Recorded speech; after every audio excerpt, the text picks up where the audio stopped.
Whiskey 9, 7 November, interrogative Alpha Bravo.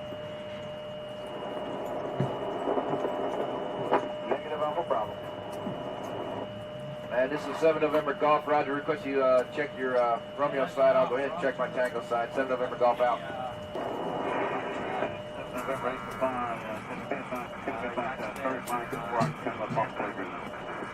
And 8 Claw, 7 November, say again. 7 November, go.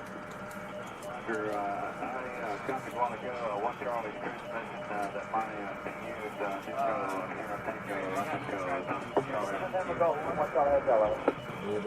and 8 5, this is 7 November, Charlie. 8 5, right now. Now 1 Charlie, 7 November, go. This is 1 Charlie, welcome to your last, you're granted 158 extra 5 o'clock, 1200 between teams, that's local. Also request your unit take job records to see if we can try to get 59 and 8 for pause at the playground. And this is 7 November, Roger, stand by. Got that. Got it? Alright. And all units, this is 7 November Golf, my unit Alpha, Echo, X-ray Alpha Alpha in there.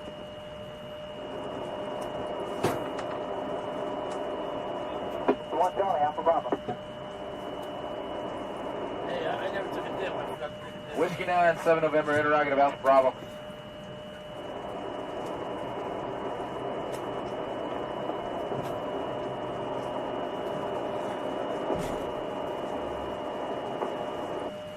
Whiskey 9, Yankee, 7 November Golf, over. This is Whiskey 9, go. Whiskey 9, 7 November, interrogative Alpha Bravo. Whiskey 9, Yankee, 7 November Golf, over. This is Whiskey 9, go. Whiskey 9, 7 November, interrogative Alpha Bravo. Negative Alpha Bravo. And this is 7 November Golf. Roger, request you check your Romeo side. I'll go ahead and check my Tango side. 7 November Golf out.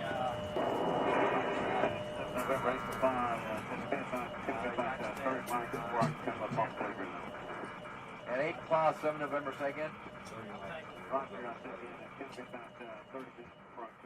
7 November, go.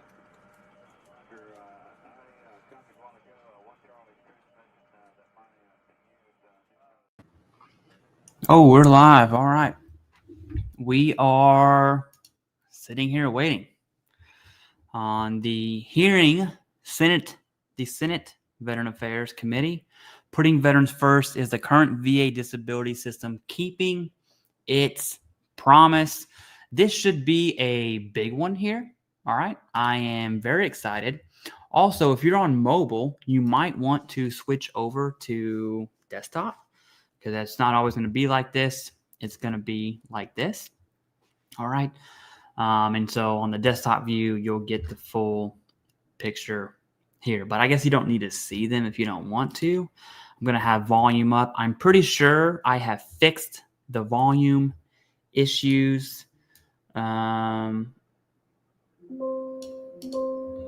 hopefully that goes well. All right. But we got some time to burn until this thing starts. So if you got questions, you might as well just throw them up in the chat.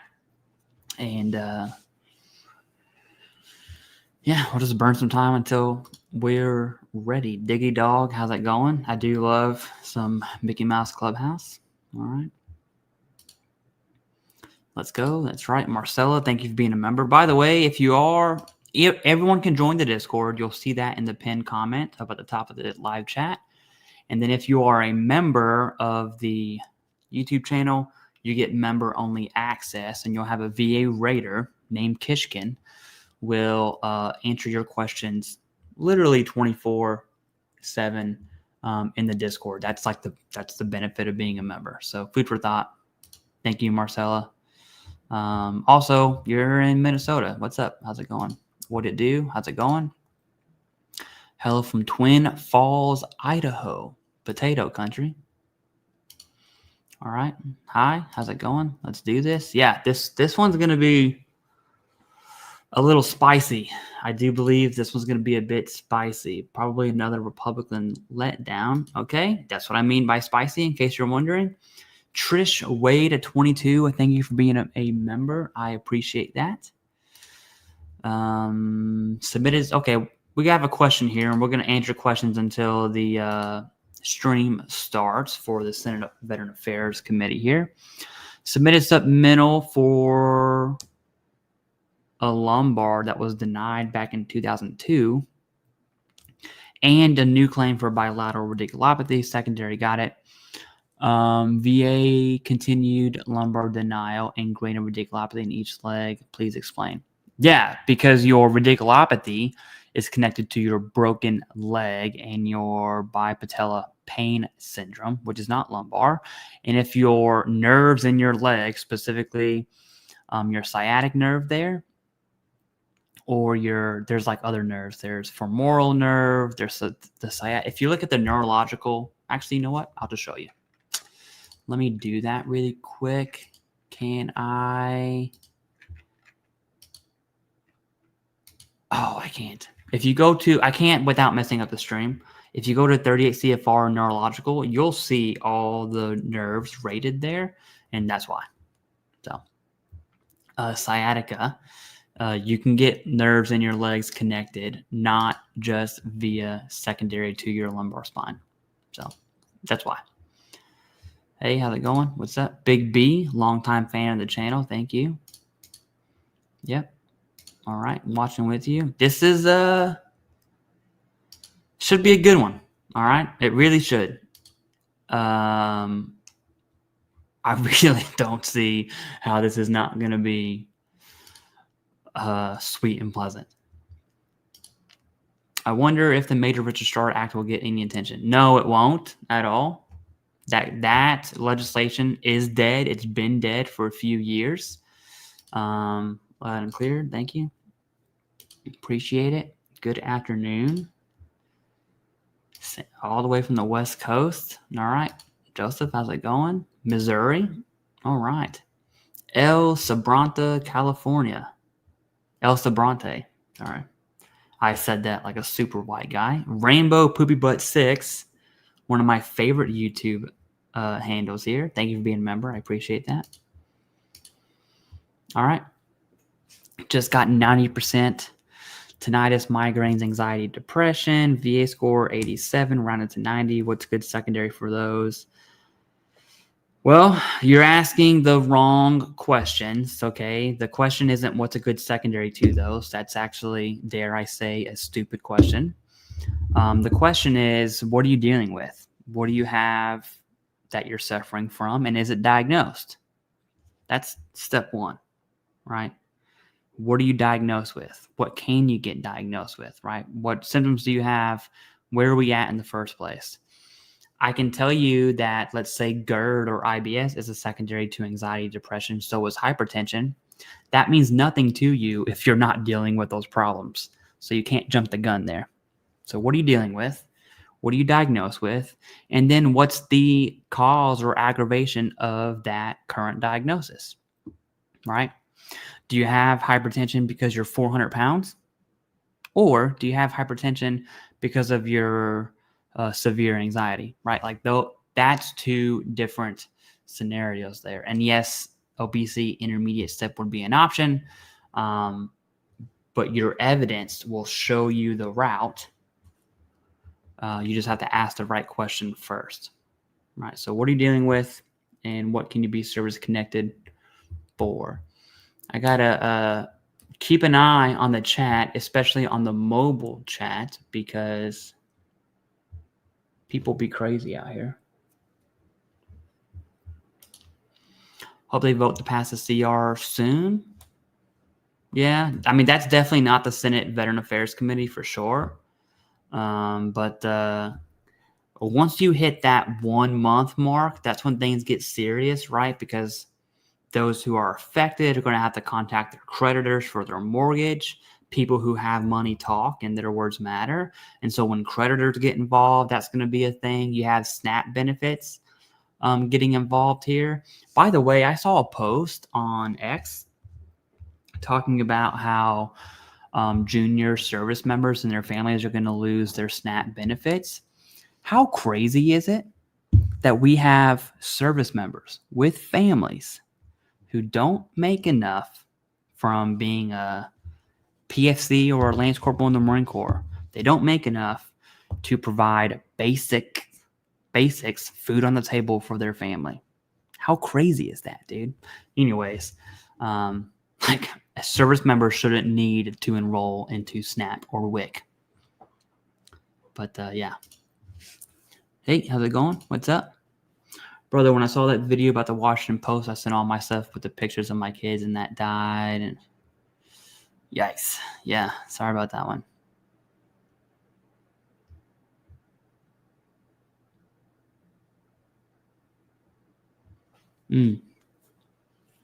Yeah. Moran, Arizona. Puerto Rico, how's it going from the PR? I heard Puerto Ricans really love VA benefits. That's a VA OIG joke there. Won't be able to stay long today. We have Billy, one of our claim coaches, also moderators of the channel. Wanted to make sure everyone likes, subscribes, and joins the Discord, do all the things. Yes, I'm not always good at putting up the like, subscribe stuff. I'm definitely not good at saying it. All right, it's 4 o'clock. I just got a notification on X, and it's not for what we're doing, so I guess we're just going to wait here. All right, let me pull this up. Let me switch to this view. Pull this up here. I'm just going to hit refresh just to make sure that we are in the right place. And we are. We're just waiting for this to roll on in. All right, South Haven, how's it going? Louisiana. Hope you're all good with that dang storm. Oh, yes. Big, what was it? Hurricane hit Jamaica pretty bad.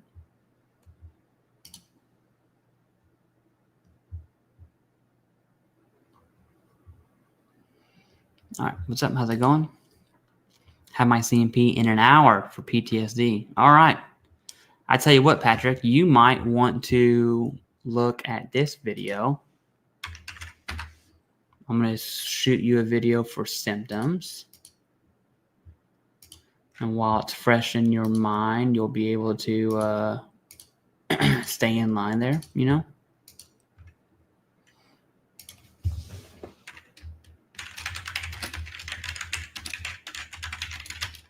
And it's for 70% specifically. So check that out. I just put it in the chat. Is this the road for Russell Vought to implement 2025 vet cuts? I don't think so. I think it's going to be, oh, here we go. I don't have any volume yet. And welcome. Okay. It's nice to walk through the halls of Dirksen and Please. see kids trick-or-treating. It gave me a smile. Then it made me sad that I wasn't home. Thank you. So I could say I could be with my kids, and now it's like I could be with my grandkids on this this occasion. But we have important work here, and I'm delighted to have the opportunity to bring our committee together and take a look at disability issues. And I thank our witnesses for your presence here today.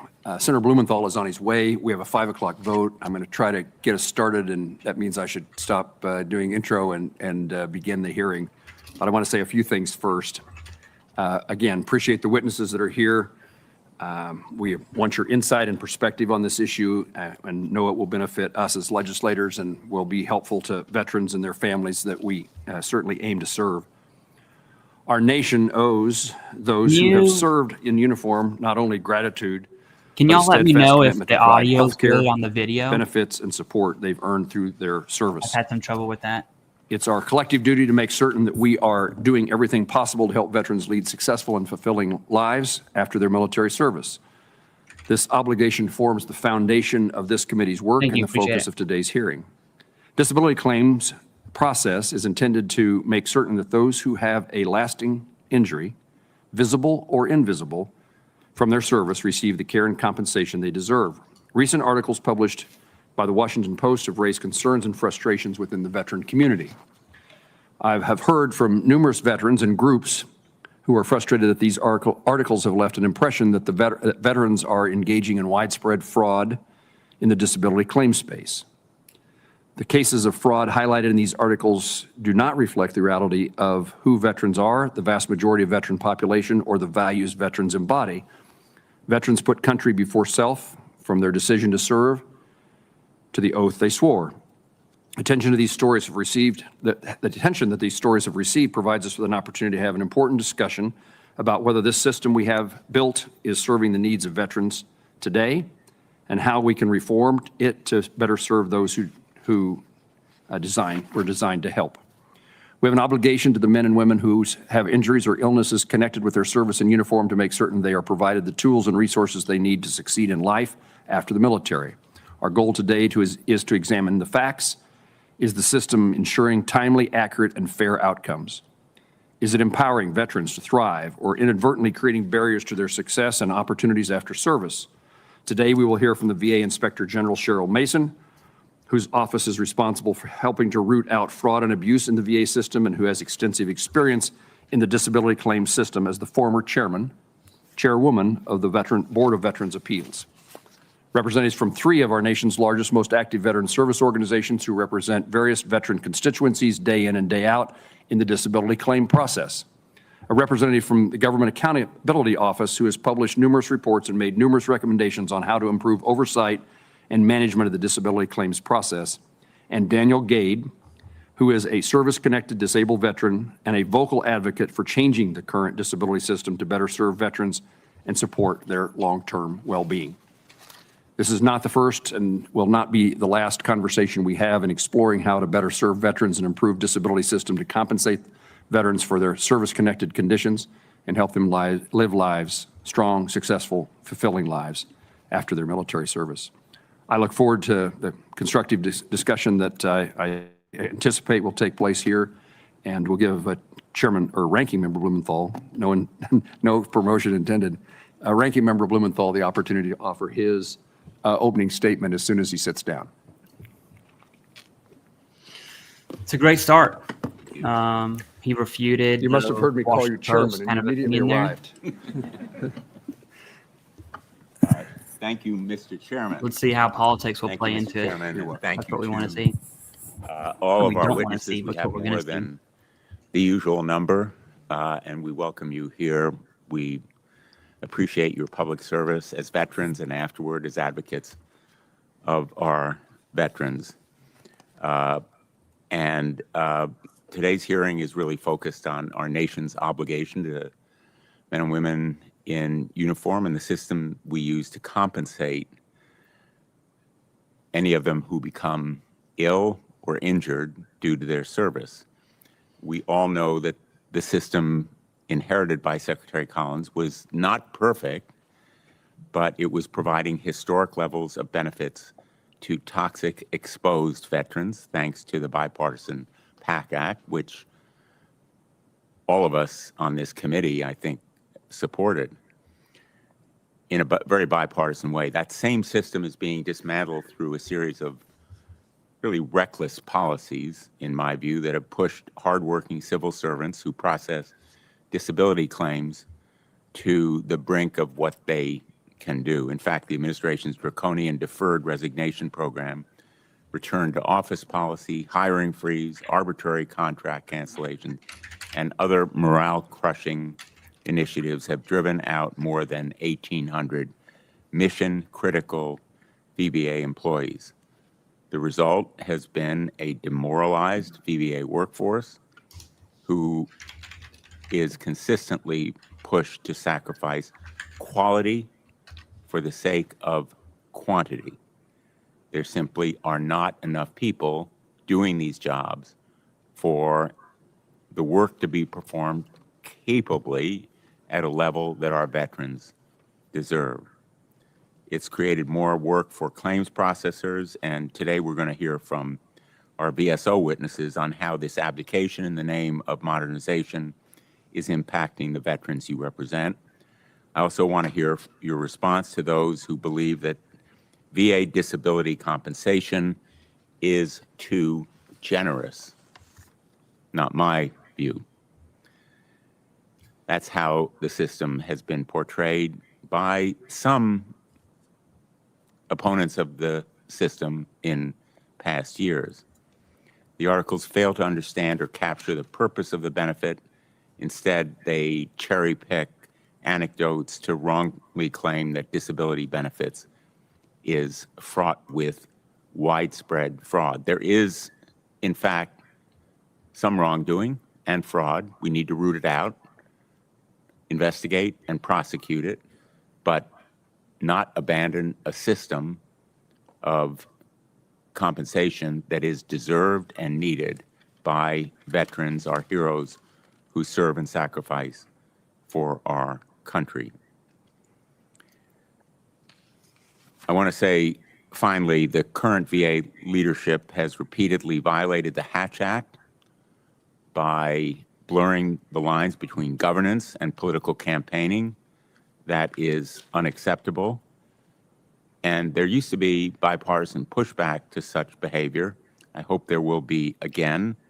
Veterans deserve a VA that works for them, whether they are Democrats or Republicans, and avoids pushing partisan messages. I'm not the biggest fan of Blumenthal, I will but continue to fight for like the it or not, he's right on that point. of earned VA benefits. And I appreciate all of you here who are advocating for that cause. Thank you, Mr. Chairman. Senator Blumenthal, thank you. Testifying on today's witness panel is the Honorable Cheryl Mason, the VA's Inspector General, Mr. Jeremy Villanueva, Associate Legislative Director for Paralyzed Veterans of America, Mr. John Retzter, Deputy National Director for Disabled. And as he introduces everyone as VSO people, I'm so sorry for all of you. Executive Director for the I'm Veterans curious Award if Board. Lisa Ryan and the other authors of the article Retired, are watching this Colonel right now, or even in the Mr. room. Daniel It's Dr. like, Daniel Day, how do you VA, write an who article is a that retired United States Army Lieutenant forces Colonel, the Senate was Veterans Elizabeth Affairs Berger, Committee to Director of meet about Education you? That's Workforce pretty funny. Income, a security I issues guess they made it. Government Accountability Office. Thank you all again for being here. Ms. Mason, you are now recognized for 5 minutes. Thank you, Chairman Moran. Chairman Moran, Ranking Member Blumenthal, and members of this committee, I am pleased to be here today to discuss this Carol, would you important pull the mic a little closer? I'm sorry, please? closer Thank to the mic? That'd be Thank great. you. There we go. Better? Thank you. I am pleased to be here today to discuss this important topic. Having been on the job as VA IG for just over 3 months, I am impressed by the dedication and significant oversight that my OIG team provides to combat fraud, waste, and abuse, and to improve the effectiveness and efficiencies of VA programs and operations in service to our veterans, their families, caregivers, and survivors. The veterans who serve this country have made sacrifices to do so, some with their lives, others through the challenges of their individual service. Members of this committee have led efforts in passing legislation to expand benefits for veterans over many years, such as the PACT Act. You know how important it is for the government to keep its promise to our veterans and their families. Most deserve and have earned the benefits and services that VA provides to them. As the daughter and spouse of veterans, and someone who has made it her lifelong commitment to champion veterans, I find it reprehensible for any person or entity to suggest that many veterans are hustling or scamming to get benefits. Furthermore, using OIG investigative evidence collected over several years to make it appear like there is mass fraud by veterans misleads the public and maligns veterans. While yes, there are some bad actor veterans who do commit fraud against VA in both benefits and healthcare, they are few in comparison to the 6.9 million veterans and beneficiaries who receive VA benefits. Our OIG's investigative metrics indicate that approximately 3.7% of our active fraud investigations are veterans suspected of fraud in VA's compensation benefits programs. My special agents' investigative portfolios include violent crimes, threats, ethic violations, and theft, as well as allegations of fraud schemes related to a wide variety of VA programs comprised of education, fiduciary compensation, loan guarantee contracts, and healthcare, just to name a few. The largest percentage of fraud in VA programs and operations is perpetrated against VA and veterans, and my team investigates these allegations to the full extent of the law and prosecutes them to the full extent of the law with the help of DOJ. But VA OIG is not one-dimensional. We are here not just to stop fraud, but also to prevent it. And one of the ways we do so is through the collaboration of our accomplished staff in our Disability Fraud Work Group, sharing information and data across the organization to ensure that veterans who have earned their benefits receive them, and that people who defraud VA programs are held accountable. My Office of Audits and Evaluations conducts reviews of VA programs and operations, including all of VBA's business lines, and makes recommendations for improvement.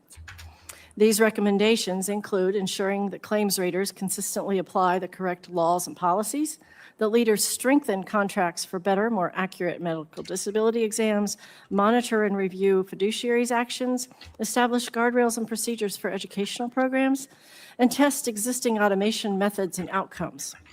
Weaknesses in guidance, application of the law, implementation of policy, and lack of controls and oversight increase the probability of fraud against VA and its veterans. Additionally, OIG provides fraud alerts about potential fraudulent actions, from pension poaching to entities offering fake documentation and promises and guarantees regarding outcomes and VA benefits. We provide training and information on how to recognize and report fraud to the OIG. As the VA IG, I take my duty to be impartial and independent very seriously. Our work at OIG is based on the facts and circumstances and evidence of each situation. And as IG, I can assure you that VA OIG is committed to fighting fraud and recommending efficiencies in VA's management of programs and operations. In the past 3 months, we have increased our efforts to work across all directorates so that our subject matter experts can be force multipliers and share their knowledge to protect the benefits and services that our veterans have earned. Mr. Chairman, this concludes my statement. I look forward to answering the questions the committee may have and working with you, your staff, and this committee to improve oversight of VA and the lives of veterans by ensuring they receive and retain the benefits they earned. Thank you. Thank you very much. Mr. Villanueva. Thank you. Chairman Moran, Ranking Member Blumenthal, members of the committee. I appreciate the opportunity to speak with you today on behalf of Paralyzed Veterans of America about the importance of VA disability compensation to veterans with spinal cord injuries and disorders. Due to the nature of their injuries and illnesses, our members require a wide range of services and benefits, including health care, specially adapted housing, adaptive equipment for their vehicles, and financial compensation that are tailored to their needs. It's disgraceful when disabled veterans are portrayed as fraudsters and cheats simply for accessing earned benefits. To be fair, PVA acknowledges that there are some veterans who attempt to defraud the VA. However, these instances are few and far between. It's a disservice to the sacrifices of the many men and women who have served this nation to suggest that large sums of money are being wasted simply because veterans received earned benefits for service-connected conditions. In truth, many veterans find it difficult to file even a basic claim for disability. This is why PVA has service officers throughout the country to help veterans navigate the VA's complex disability process. We have gone on record numerous times to discuss ways to make the disability compensation system less vulnerable to fraud and waste while ensuring that veterans are fairly compensated for their conditions. Today, I would like to focus on 2 of those ways: ensuring C&P exams and reviewing DBQs for quality assurance. First, VA must ensure proper C&P exams. When a veteran files for a claim for disability compensation, a thorough examination is crucial to an accurate outcome. The alternative could mean years of appeals for the veterans to receive their earned benefits. We have heard from our service officers that they routinely see a lack of expertise in specific medical specialties among contracted C&P examiners, which delays the adjudication of veterans' claims. PVA strongly believes medical examinations for complex, service-related conditions such as SCID and TBI should be conducted by VA doctors. Regardless, the VA must ensure that any contracted C&P examiners are qualified to conduct necessary exams, and any legislative proposals supporting contract exams should include such provisions. Equally important to the qualifications of the provider is an accessible, barrier-free facility to conduct C&P exams. Our members have seen exam rooms that are physically inaccessible and/or lack overhead patient ceiling lifts, causing members to pause and wonder why the VA is sending them to facilities that are ill-equipped to accommodate them. Another barrier encountered by SCID veterans is getting to the contract facility. Several of our members have been expected to travel more than 100 miles to reach the contracted facility, even while the veteran is critically ill. VA and third-party vendors' policies regarding these situations need to be examined, and greater use of telehealth exams and traveling examiners should be made. Second, VA must properly review DBQs for quality assurance. PVA believes that the VA could improve the quality control review of incoming DBQs to help ensure that exams are proper and any fraud is caught early in the claims process. Currently, VA claims processors have the authority to weigh the value of DBQs provided by the veteran if they believe there might be fraud. VA has roughly 20 quality analysts who review DBQs from VA contractors. However, these examiners only review a sample size for contractual compliance. Additionally, they only have access to these DBQs once they are uploaded to VBMS. So often they're reviewing them after a final decision. These examiners should be given greater oversight authority, be allowed to review all DBQs that are submitted, and have access to them prior to uploading them to VBMS. Yep. In conclusion, PVA strongly believes that addressing areas where VA can be more efficient would benefit veterans and ensure the integrity of the benefits system. Thank you once again for the opportunity to present our views on VA's disability claims process. We look forward to continuing our work with you to ensure that veterans get timely access to all the benefits that they have earned and deserve. And I would be happy to answer any questions you may have. Jeremy, thank you. Mr. Retzer. Yeah, that's home run. Home run. Chairman Moran, ranking members Blumenthal, and members of the committee. Thank you for inviting DAV to testify today on the VA Disability Compensation Program. Its vital role in supporting veterans, their families, caregivers, and their survivors, and the challenges VA faces in delivering timely and accurate decisions. Last year alone, DAV assisted over 1.1 million veterans and survivors. We filed more than 560,000 claims and took over 3.1 million actions on their behalf at no cost. These numbers are staggering, but they are not just statistics. They represent veterans living with life-altering injuries, chronic illnesses, invisible wounds such as PTSD. Many face barriers with employment, healthcare, and activities of daily living. Behind every claim is a personal sacrifice and a genuine need. Before I turn to recommendations, I must address the recent article of the Washington Post that grossly misrepresented disabled veterans and the VA disability compensation system. The Post claimed veterans are swamping the VA with fraudulent or dubious claims. According to the VA Office of Inspector General, fewer than 200 fraud convictions occur each year. With nearly 3 million claims processed annually, that's a fraud rate of 1/100th of 1%. The article also labeled conditions such as tinnitus, eczema, chronic pain, hypertension, diabetes, depression, and even PTSD as dubious. These are conditions Congress and VA has long recognized as service-connectable conditions. Furthermore, the Post mischaracterized the PACT Act. The Appeals Modernization Act is a loophole to abuse when these laws exist to deliver long overdue justice. The VA disability adjudication process is legally binding, highly regulated, and evidence-based. Service connection generally requires current diagnosed disability, an in-service event or exposure, and medical nexus linking the two. However, presumptive service connection has an exception that allows VA to grant benefits when scientific and historical evidence shows veterans in certain places and locations were exposed. Claims undergo multi-layered review by rating specialists and compensation and pension examiners to ensure accuracy and compliance. Fraud is an exception. It is not systemic. Now, let me turn to our recommendations.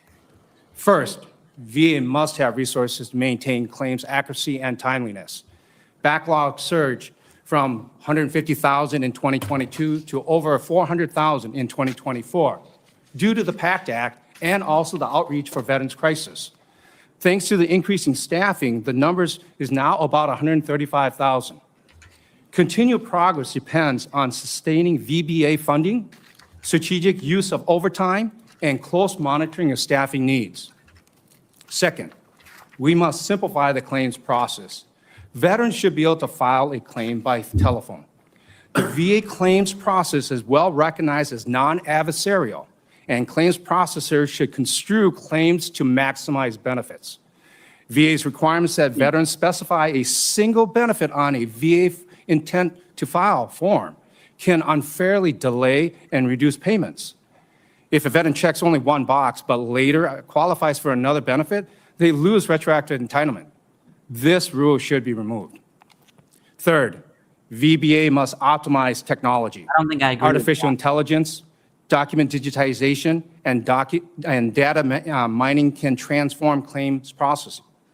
But accuracy, oversight, and staff support are essential.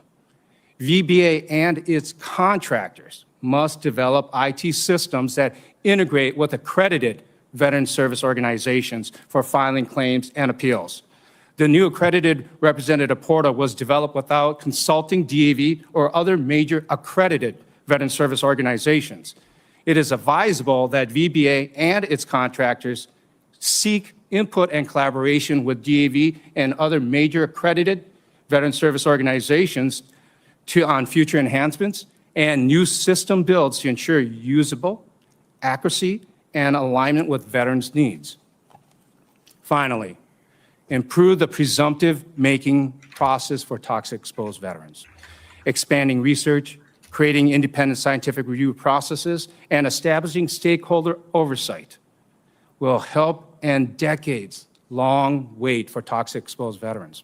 Presumptive rules not only deliver justice, they allow VBA to adjudicate large cohorts efficiently, reducing delays and appeals. Mr. Chairman, the veterans we represent are counting on this committee to ensure the system works for them. I'm not Not saying against his them. opening remarks To were every bad, veteran, so that every veteran but has an they were opportunity very to wave have toppy. success. Where after their the other service. dude was very specific you. about I'm CMP happy to examiners. answer His was very wave toppy, Mr. almost Forrest. like clickbaity titles, so to speak. Thank you. Chairman Moran, Ranking Member Blumenthal, members of the committee, thank you for the opportunity to testify on behalf of the VFW. Yeah, he did. When Americans raise their right hand, they sign a binding contract to surrender freedoms, obey orders, and if called, march into combat. In return, our nation promises care and benefits. That promise is not charity, it's a contract. For our enlistees, it's enshrined in DD Form 4. Every veteran who served honorably has kept their end of that contract. Yet lately, headlines question whether our veterans really deserve it. The Washington Post, The Economist, and others have said that benefits are absurdly generous, that fraud is rampant, or suggest that a disability industrial complex of VSOs profits off the system. We've heard it before. In the 1930s, when the Economy Act slashed benefits at the recommendation of Archibald Roosevelt, and in the 1950s, when Omar Bradley chaired a commission that tried to strip benefits from the less disabled and questioned toxic exposure. We buried those bad ideas then, and it is our duty to bury those bad ideas today. Fraud exists in large systems, Medicare, Social Security, and yes, VA, but it's rare and it's prosecuted when it's found. What's not rare are the invisible wounds of war, PTSD, traumatic brain injury, chronic pain, or cancers caused by toxic exposure. To claim these wounds are embellished or fake is either ignorant or cruel. Invisible does not mean imaginary. Reporting like the Post's misrepresents key facts. They tell readers that more than 500,000 veterans are service-connected for seemingly minor skin conditions, failing to note that 76% of these veterans are rated at 0%. If you add in 10% ratings, which often do not affect compensation, that number jumps to nearly 94%. The data set does not support rampant exaggeration and fraud. Yeah. Plus, the Post conveniently ignores the unique occupational hazards of military service and why skin and foot conditions are so common. There's a reason it's called trench foot. It is easier to claim benefits in 2025, but this is a feature, not a flaw. Reforms like the PACT Act leveled the playing field for those poisoned by burn pits and toxics and other toxins. We fought deliberately to improve access because past generations have suffered in silence. PTSD claims have drastically risen in recent years, but it's naive to think PTSD is new. Past conflicts labeled it soldier's heart or shell shock, and it was a condition we tried to hide.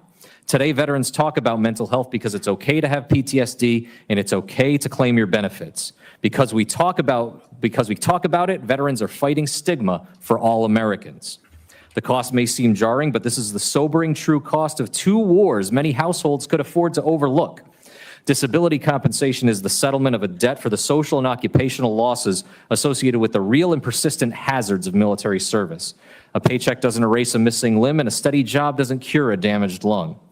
The all-volunteer force understands that military service is dangerous. We choose to serve because service is authentic and necessary.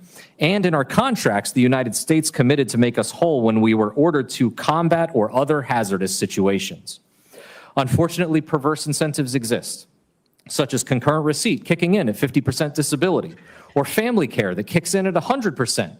Bad policy can drive bad behavior, but Congress should fix the policy and not blame the veteran.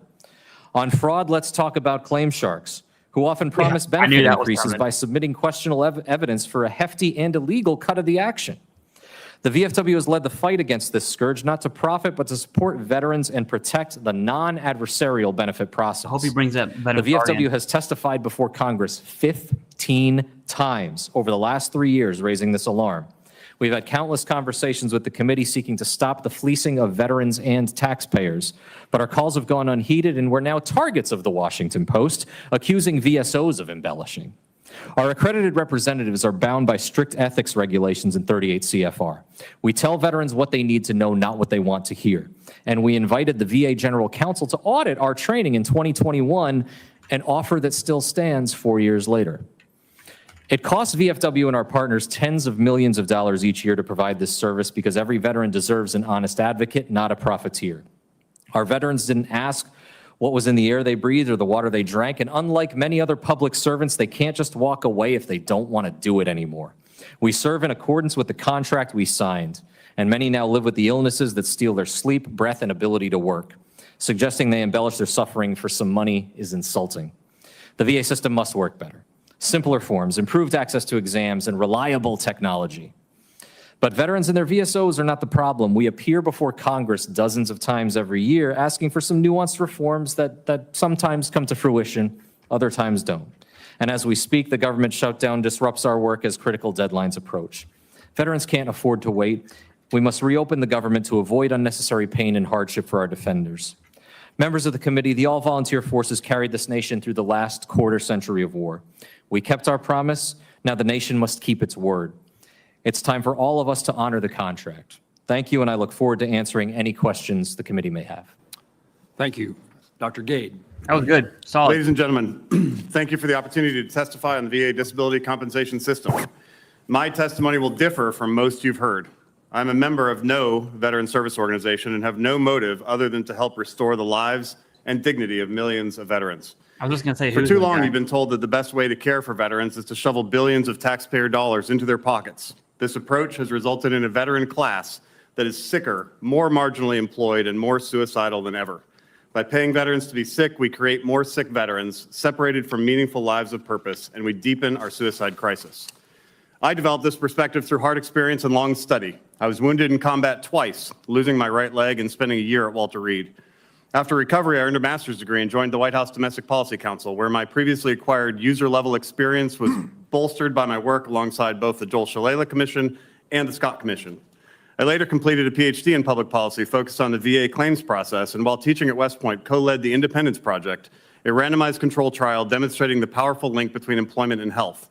In 2021, I published Wounding Warriors, How Bad Policy is Making Veterans Sicker and Poorer, and recently served 2 years as Virginia's Commissioner of Veteran Services. The surge in disability claims is not due to combat injuries, but to a culture that rewards illness. Last year alone, over 450,000 new compensation recipients entered the system, while total combat wounded from the global war on terror number around 50,000. Last year, more than 270,000 veterans began receiving compensation for tinnitus, which is 100 times the number of GWAT amputees over a 20-year period. Blessedly high survival rates from combat wounds are not the cause of the growth. This lie allows advocates to touch to tuck every veteran disability claim under a cloak of virtue. Instead, the avalanche of claims is driven by nonprofits and pay-to-play claims companies that encourage veterans to selectively exaggerate or falsify symptoms to, quote, grab all they can, end quote.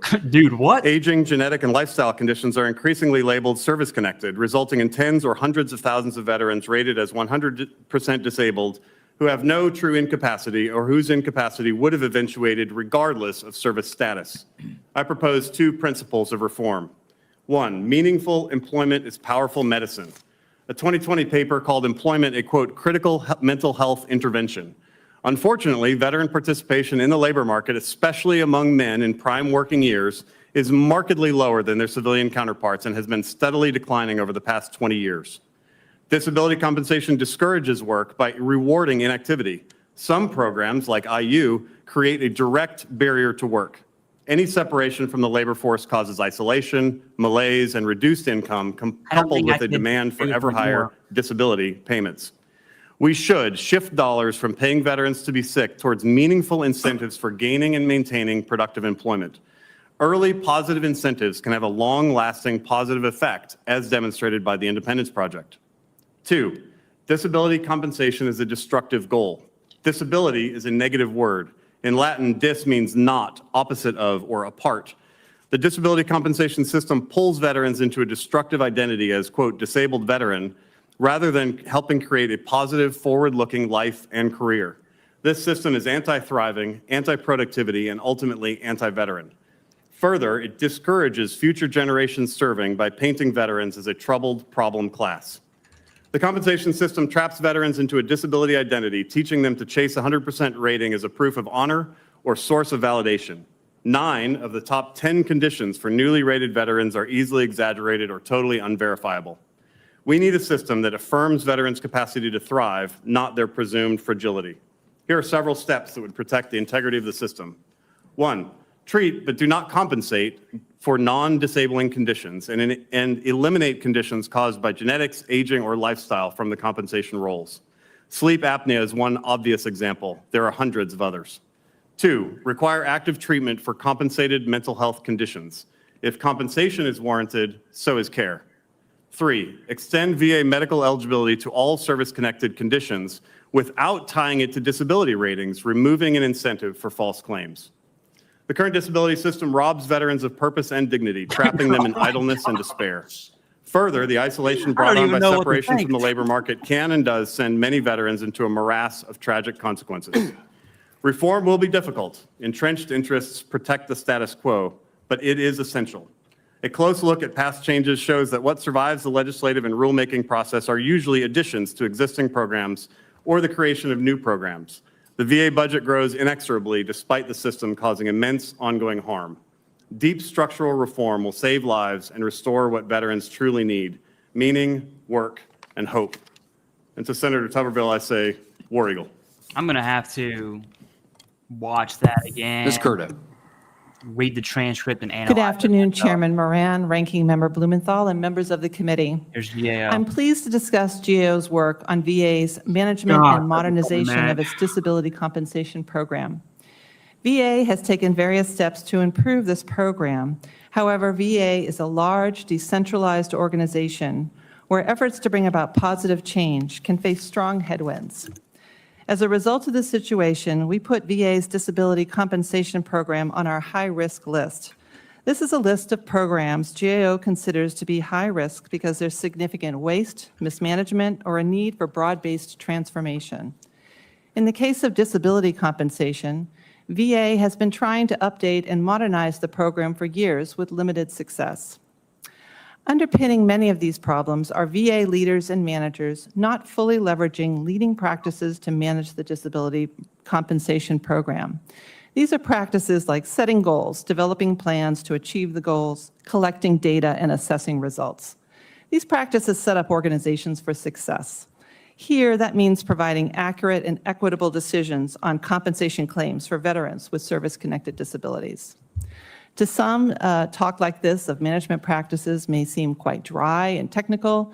However, effective management of the disability compensation program can help VA meet veterans' needs by providing timely and accurate decisions It can also save taxpayer dollars by reducing mistakes and costly rework. My testimony today discusses first, VA's longstanding challenges with managing changes to the disability compensation program. Second, challenges to ensuring the quality of disability compensation decisions. And third, policy approaches that disability commissions and others have raised for modernizing VA's disability benefit structure. For the first area on managing changes to the program, one key example of a longstanding challenge is VA's efforts to update its rating schedule. VA continues to rely on outdated medical and earnings loss information in the rating schedule to determine whether veterans qualify for disability benefits. VA's updates of the medical information in the rating schedule have been slow. VA is 10 years behind its goal. While VA officials have updated many of the body systems, several systems remain outdated. Moreover, the rating schedule has not been comprehensively adjusted since its creation in 1945. Past studies found that, given all the changes in the labor market, veterans were not being equitably compensated under this 1940s model. For the second area on ensuring the quality of decisions, our prior work has identified challenges to VA providing high-quality disability exams for veterans and training for claims processors. These exams and training are key for accurately processing veterans' claims and preventing fraud, costly delays, and rework. For example, we recently made 5 recommendations to strengthen VA's oversight of contracted medical exam quality. Our recommendations generally focused on 3 areas: identifying and correcting the most frequent or complex problems with contracted exams, incorrect financial incentive payments to contractors, and third, a gap in feedback from those who perform disability medical exams. VA generally agreed with these recommendations. As of today, none of the 5 have been fully implemented. In addition, our 2021 report highlighted numerous shortfalls in VA's management of its training for new and experienced claims processors. To address these shortfalls, we made 10 recommendations. As of today, 4 recommendations remain open, including ones to enhance VA's planning and evaluation of its training program. For the final area on program modernization, our prior work has identified various policy options proposed by others for rethinking VA's existing disability benefit structure. For example, our 2012 report examined opportunities and challenges of several policy options. These options included things like integrating vocational services with cash assistance rather than focusing on compensation alone. In summary, addressing the long-standing challenges we've identified requires sustained leadership over the use of leading management practices. And ultimately, this would help ensure veterans receive accurate and timely decisions on their disability compensation claims while also safeguarding taxpayer dollars. This concludes my statement, and I'm happy to address your questions. Thank you very much. Senator Tuberville. Thank you, Mr. Chairman. Thank you for your passion. This is a great panel. Thanks for doing this. We spent a lot of time doing things to help our veterans. I come from a military family and been very passionate to me. Right benefits for the right veterans. I think that's what our title is here today. I'd like for anybody to answer this. I don't know who to ask this question to, but many of you will remember that under the Veterans Access, Choice, and Accountability Act of 2014, a commission on care was established to develop recommendations to improve the VHA. The call for this commission came after a scandal at the VHA. Don't each of you think that it's time for a commission was established to develop recommendations to improve the VBA? And don't our veterans deserve a system like this with a commission? Anybody want to answer this? Push your button and have at it. Okay, I guess I'm going to jump in. You're first. Go ahead. Yes, I think a commission would be very, very well placed. I think it is needed to look at the VBA process like it's supposed to do at VHA. Anybody else? Go ahead, Ryan. Oh, Thank you, Senator. I get nervous about the prospect of a commission, and there's a reason why. Well, we all do. I remember with the Air Commission, we as an organization were a bit of champions of that, and it couldn't make it past the first marker. You know, and now we're seeing the repercussions of that. And I know we're talking about the Benefits Administration, but now with Veterans Health Administration, it's become glaringly obvious that the infrastructure is in the wrong place, and it's resulted in a higher cost for care. I would argue that a forum like this is certainly a good start to have these discussions. I think they're, you know, I know that Dr. Gade and I don't agree on everything, but there are a few things that he said that I know are very, I think we would agree on as far as how we reform the system and I'm glad incentivizing the right behavior by veterans who are only seeking the benefits that they've earned through their service contract. Thank you. You know, with the passage and fast-tracked implementation of the PACT Act, it has put a strain on disability claim processes. How can we simplify that? How can we make sure they both work? A lot of money's been put into this. Anybody? Senator, I'd like to just briefly point out that there are several things in the PACT Act that are not only problematic from a sort of overloading the system point of view, but also problematic from a moral point of view. So here's an example. The PACT Act makes hypertension presumptive condition for all Vietnam veterans who are exposed to Agent Orange. What is not mentioned in the PACT Act or any of the discussion around that is that when you norm for age, sex, and race, non-veterans of those age groups have the same exact hypertension rates as veterans do in those age groups. So we're compensating for something that is, forgive the expression, but old fat people get hypertension. That's going to happen to sort of all of us at some point. But what the PACT Act did was allowed people to shift the responsibility for those lifestyle conditions from themselves to the government and blame the government for problems that are not the fault of the government, and therefore taxpayers are taking a bath on that. Thank you. So anybody, what simple changes do we need to make sure disability claims go to the right people? Guy. Go ahead, Ron. What is the right Senator, I would say that we need to speed up the science. I think the issue that we see, for example, with Kachikarabad in Uzbekistan, there is a stark difference between what service members who developed rare cancers and rare healthcare conditions while they were still on active duty, gaining those benefits, and then those who the uniform came off, but the condition didn't develop till 15 months after they came off of active duty, and they've been struggling ever since. I think one of the greatest detriments that we have is the time it takes to identify when a toxic exposure has happened and then make that veteran whole. I think because of the framework set forth in the PACT Act, there needs to be some urgency, especially for people like those who served on K2. Urgency doesn't work up here in federal government, I'll tell you that. We wish it did. Thank you, Mr. Chairman. My time's up. Dude, that was not good. Senator Blumenthal. That started with the presumption that these claims are bad, Thank you all inherently for bad. being here and for your That was the testimony. basis of the conversation. Let me ask you, I'm Ms. surprised Curda, Brian didn't bite as you back know, a bit. substantial numbers of VA employees have been cut, And of course, see, this is why and as many as 30,000 will be cut. The original number was 83,000.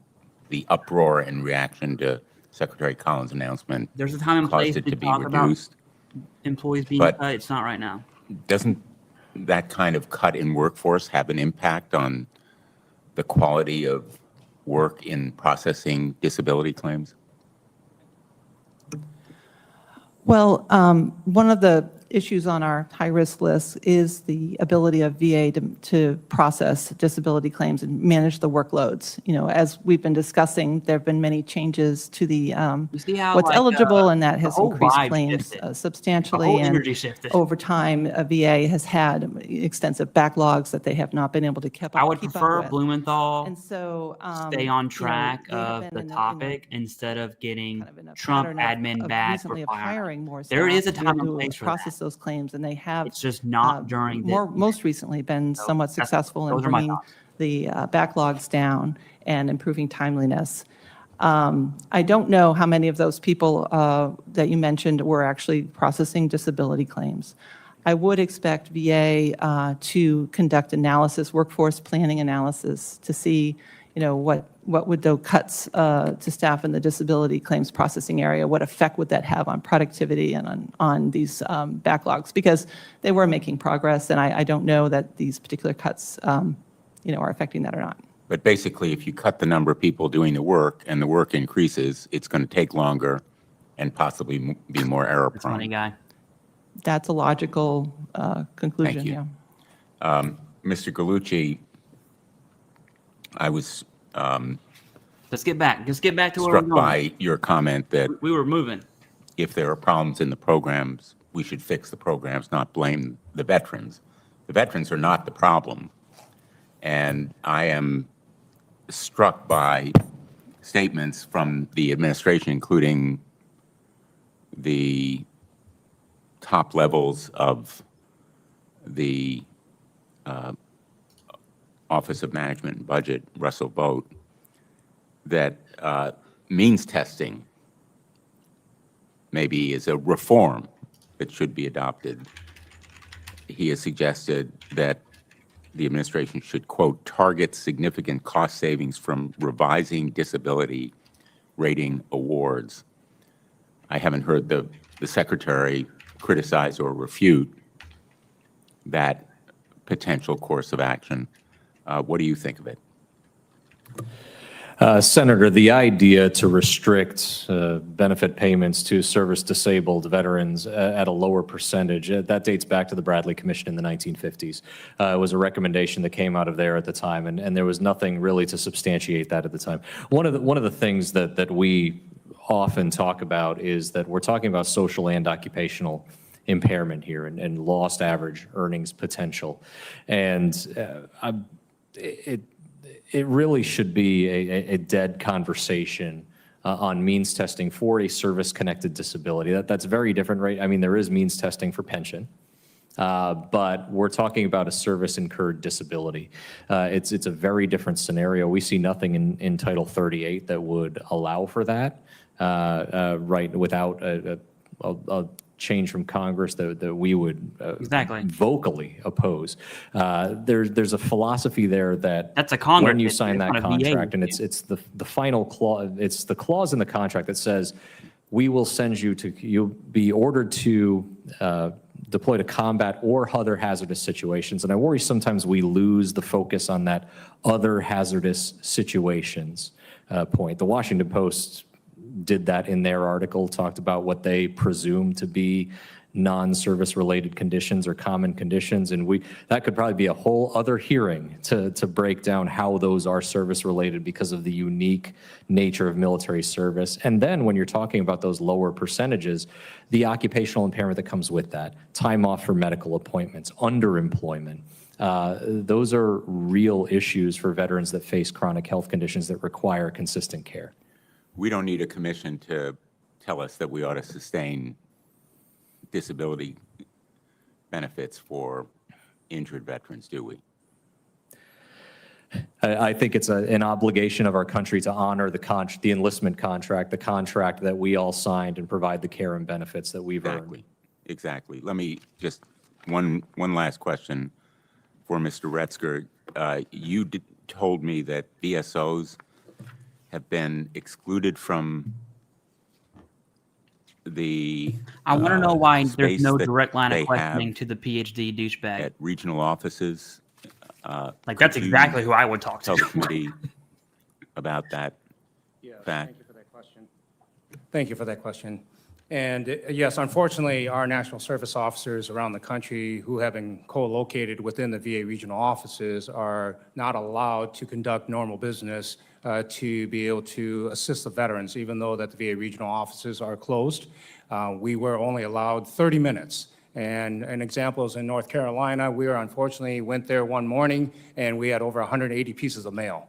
And when you look at that, those are time-sensitive issues with effective dates to file initial claims and evidence to support pending claims and so on. And it makes it very difficult for us, even though our team is ready to provide services at home doing telework. We've been ready because of the pandemic, prepared us to do that.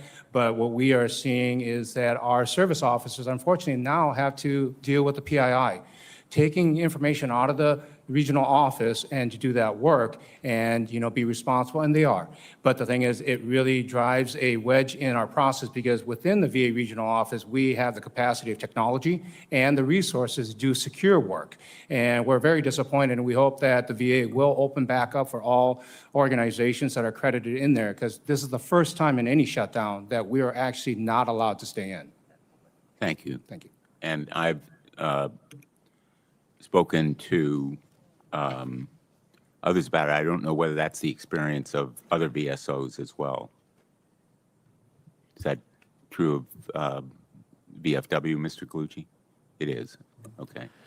Yes, it's the common experience for those of us who utilize space in those federal facilities. And this morning, we were also notified by General Counsel that the processing of accreditations is not considered an accepted activity.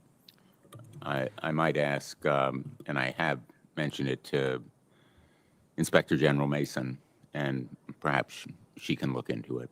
Thank you. Thank you all. Thanks, Mr. Chairman. You're welcome. Senator Roanoke. Thank you.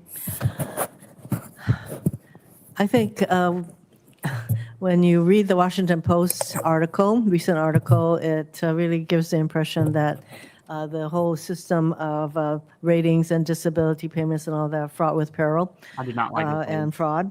So as Mr. Galucci said, a system as large as that there will be fraud. So what I'd like to ask the Inspector General Mason is, a system like this, a program like this is going to have fraud. My concern would be that do we have the capacity within the VA to investigate fraud? And I'm not sure who prosecutes the fraud, whether the VA has lawyers that does that, or whether that has to go to the Attorney General's office. But really, I would like to know what kind of capacity is in the VA to investigate fraud, meaning that has the entity that would, I guess it would be your office, Ms. Mason, that would investigate fraud. Have you seen reductions in the number of people in your office? So Senator Hirono, let me answer that question. again, back to It is our office that is charged with that duty to investigate and work with DOJ, primarily the Assistant U.S. Attorneys, and as well as local, law enforcement to go after the fraud, and we do that. To go after fraud, there does have to be a threshold, though, of intent. So there has to be corroborating evidence and facts. So our office does that. As far as the number of people we do have that currently in the shutdown. My investigators, that's who's working. Well, excuse me, why don't we go well, I'd like to ask the question relating to pre-shutdown. So the last IG had over 1,000 staff. That's Is correct. that what you have? Do you have 1,000 staff Currently, people? we have approximately 1,000 staff prior to shutdown. OPM did authorize me to, through exemptions, to hire 35 additional staff across the OIG, which included 2 investigators, and we were proceeding to do that, but shutdown got in the way. Yeah, we can end the shutdown if a certain party decides to restore health care to the American people, but we won't get into that right now.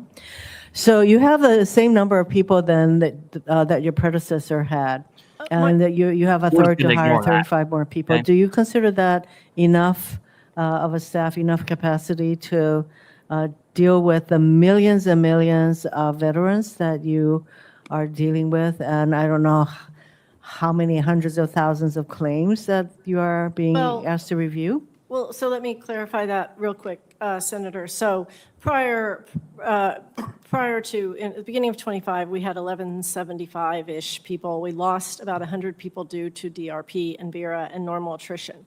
So we are at about 1,000 right now. My budget as presumed, we think is going to be able to allow me to hire additional 70 people. OPM has given me credit for 35. Yes, so- However, we don't go after the claims. We don't adjudicate the claims. We investigate fraud, and we do oversight of the department who does all those claims. But we have the people to do that. Okay, so there's another office within the VA that has oversight over the claimants, and you have all these people who have to determine ratings and That's the veterans, that's, extent of the disability, et cetera, that leads to certain amounts being paid. So then let me ask you this then, do you think that you have enough capacity to investigate all of the fraud that you think is out there? we do. Primarily, majority of our work, Senator, is in education and healthcare and fiduciary fraud. The Some senator's compensation, but as I issue here testified is earlier, that I'm she's running more out of focused time. on slamming the So you would take issue administration, with which is the Washington obviously Post her article prerogative, that right? indicate there's Than massive she fraud is going on. about There is no massive fraud talking going about on. what the I take issue hearing with is this. about. I want to that's thank clear. the other It's people that actually usually testified the from case with her. That's why I don't like because, her, but we'll just you have to are wait right there till on her the time ground is and up. you're dealing with the veterans. And I know from the veterans that I hear from that there are delays in getting their ratings, and there are any number of ways that the system can be improved. And we heard from Ms.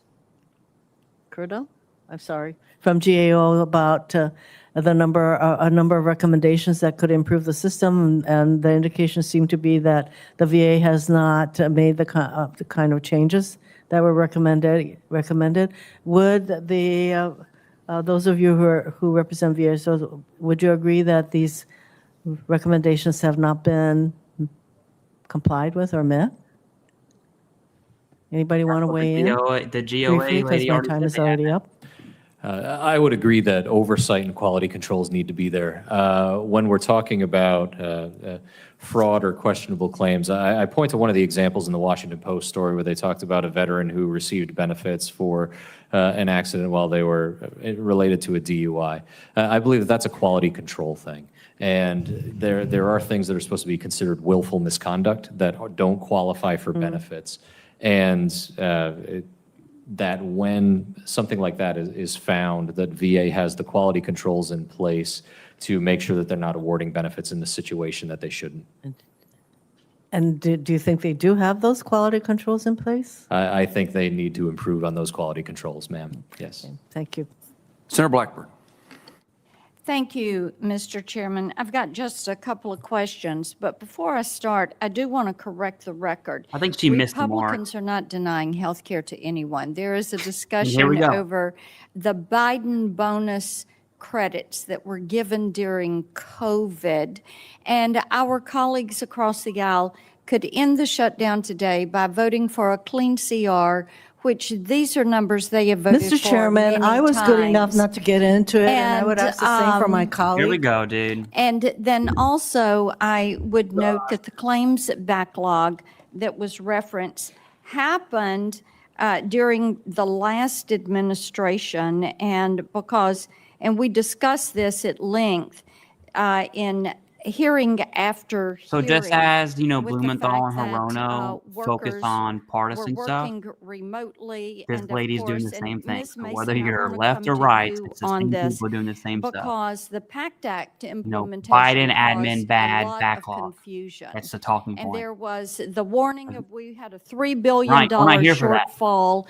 and it was going to require emergency spending. about fraud. And then, of course, we found out later that this was just a budgeting boondoggle, and the implementation of the PACT Act, the VA systems couldn't handle it, and there was no shortfall, but this frightened a lot of our veterans and their families. And the good news is we've got some leadership at the VA now that is straightening this out, and we are grateful for that. And what I'd like to hear from you is what your sense of how well the VA leadership is following through on your recommendations to tighten oversight and prevent that kind of misstep from taking place again.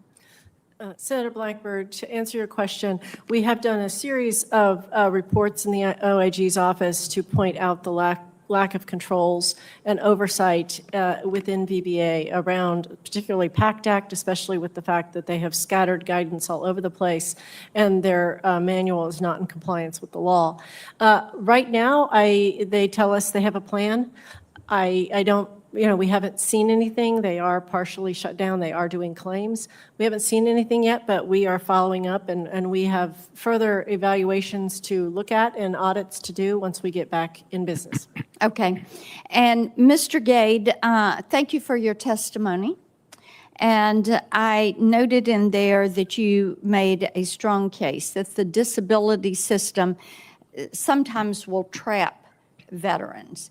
So what is the first couple of things that you think Congress could change that would help clean the system up?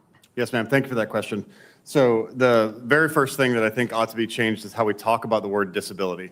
So only in the VA system are flat fee to disability. Only in the VA system is. Keep in mind that disability. she's agreeing with this what dude. What we have is an overbroad definition of the word.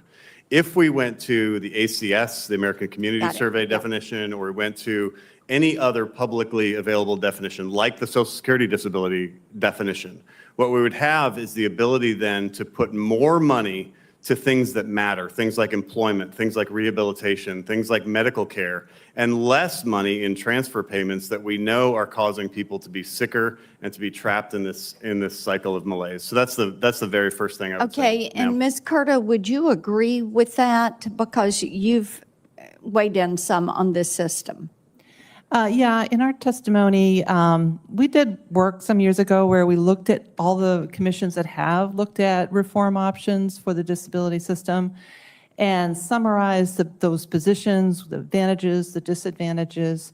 I don't know that, there's a kind of one right answer there. It's a policy call, and there are no changes that don't come without some kind of a cost. One way or another, there'll be winners, there'll be losers. There will be costs to administer more complex systems. I mean, it has to be looked at very carefully. But you had referenced the high-risk areas for mismanagement, and that being one of them. Well, keep in mind that dude's abrasive testimony how is they decide those compensation like levels subconsciously within existing law. almost being Excellent. taken Thank as, you. yeah, Thank you, that's what we Mr. should Chairman. do. That's not good, dude. Seriously. Thank you, It's bad. Senator Moran, Senator Blumenthal, for really bringing kind of the who's who of experts on this issue. We appreciate you all being here and again on such an important topic. While we have recently seen progress ensuring veterans are receiving claims decisions in a timely manner and provided adequate benefits that align with their service, there's still more work to do. As evidence, I have veterans in my state waiting on decisions for years and years, some perishing before they can get a final ruling after years of waiting. I'm confident in the VA's disability system, but that confidence comes not without the desire to continue pushing it forward to best serve our nation's heroes. Mr. Gade, I'm interested in the principle meaningful employment is a powerful medicine. You outlined in your testimony active participation in the workforce and larger society serves as a powerful remedy to some of the issues our veterans face. What ideas do you have for this committee and the VA on how we could support that principle through the This guy's got all the answers is what's happening without creating right now. fear or hesitation among veterans about losing their benefits? Thanks, sir. In my written testimony that I submitted for the committee, there's a report of something called the Independence Project that I also referred to in my oral testimony. And the Independence Project was a randomized control trial where we took two groups of veterans and we gave one certain benefits and we did not give anything to the other. We just monitored them. And the veterans who were given the incentives up front to thrive were able to do so. And those gains in employment, not only in the percent of them who were employed, but also in their salaries, and their gains in physical and mental health sustained far after the incentive payments ended. So what you have is the ability right there, the scientific basis exists to put incentives in place to get the kind of positive outcomes that we want and to not get the negative outcomes that we want. Very good. Ms. Carter, GAO has laid out the need for VA to follow leading management practices. So this PhD guy has when all it the undertakes answers, and we're just going reforms to take of it the at face disability value compensation that program. veterans shouldn't Would be you rated for elaborate on the flat fee. downsides of failing to do this? Veterans shouldn't be rated for Sure. hypertension. Thank you for that question. When we set out to look at how they manage reforms at VA, the first question we asked was, how many initiatives do you have ongoing? And they couldn't tell us. We had to assemble that list, and these were significant initiatives. There were 23 of them over a 3-year period that we looked at. We pulled a sample of 5 of those randomly and compared them to how are they being managed, for success, and found lots of issues. We made a lot of recommendations to improve those initiatives because they weren't setting goals, they weren't involving key stakeholders, they weren't monitoring progress. In particular, one of them was looking at the creating specialized teams to evaluate military sexual trauma claims, which are very complex and very different from other kinds of claims. And we found that across the board, they did not have clear goals with measurable outcomes. They did not have clear leadership oversight. There were recommendations from the IG that didn't get implemented. It was never clear what they were making changes to how things got done, but it was never clear that anything was approved as a result of that. So that's the kind of thing. It's important to have goals. It's important to know where you're headed before you start down the path, and that ability to then be able to tell the Congress and the public that this investment had a payoff. So is that a cultural thing or poor leadership, or what? With it being so broad in the group that you studied, it's not like it was a one-off. I think there's perhaps a culture. There's lots of fires to put out all the time at VA, and there's a culture of, let's put together a tiger team and fix this right away and be in a hurry. And I think sometimes they don't have a good system in place to ensure that when they get started, they have that kind of good plan in place. And that was one of our high priority recommendations for the Secretary, is to put in place a policy that if you're going to start a major reform initiative, that it have these elements in place before you start, so that you'll know where they're headed. Right. Thank you, Mr. Chairman. Senator Shih. Someone, please. Thank you, Chairman. Thank you all for being here today. As a fellow combat veteran of multiple tours, married to a combat veteran, I take these issues very seriously. And I want to echo some comments made from our VFW partners about some poisonous and disgusting rhetoric from the Washington Post recently that accused our veteran community and our broader veteran service organization community of fraud, of taking advantage of the American people. When this group of people, this body of veterans, raised their hand and swore an oath to defend this country, the system's not perfect. There's no question. The VA is not perfect. Veterans are not perfect, and there is fraud, no doubt.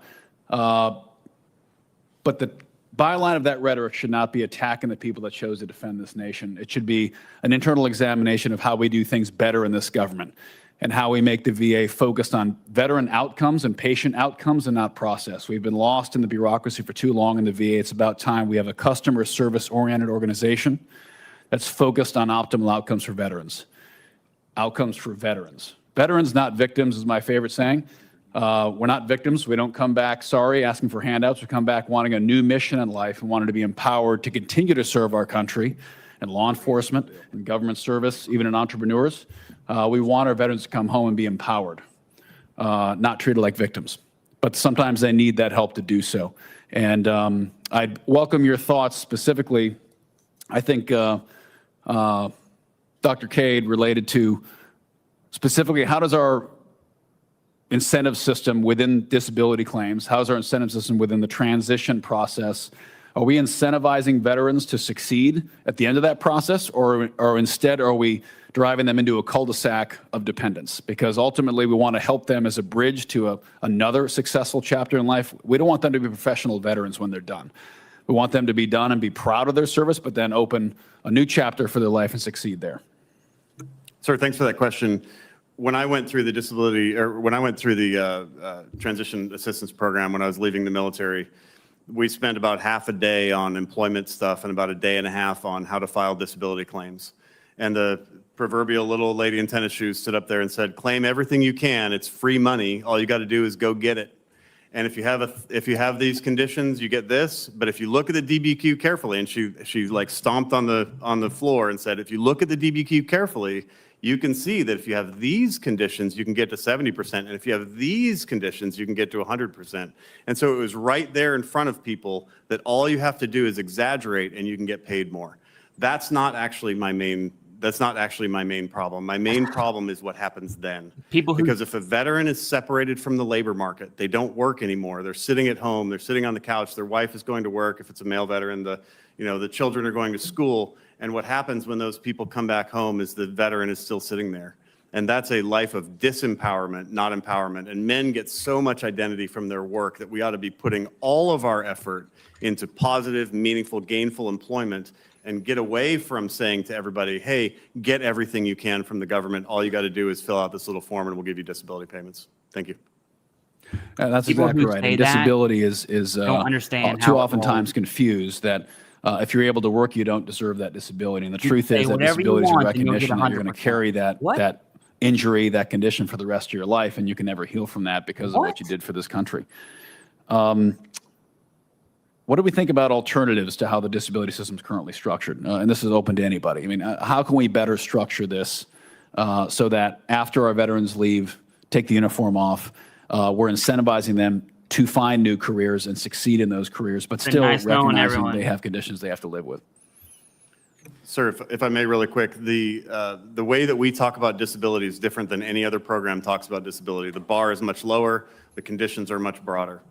If, and I'm not making this proposal necessarily, but if we were to take the people 60% and below in 2024 annual benefits report, and we were to say, you know what, those are conditions that we're going to treat for, but we're not going to compensate for those because they're not a disability by any other definition of the word.